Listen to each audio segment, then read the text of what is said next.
So hi, I'm recording this video because I'm asking for help.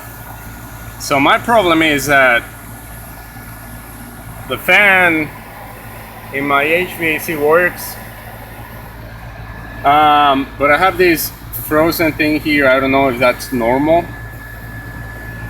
and this is just room temperature, and I already checked my contactor and that's fine. I have 25 volts and then 240 here. My capacitor was in bad shape. I ordered a new one and this one works fine. I tested it before I put it there, and the fan is working.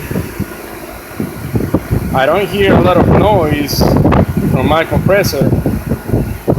And then the problem inside the house is that there's no air blowing at all.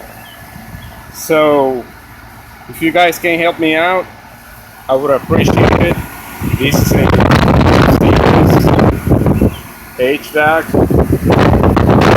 and if you need any more information for me, please let me know, and you're gonna be making me a great favor. Thank you guys.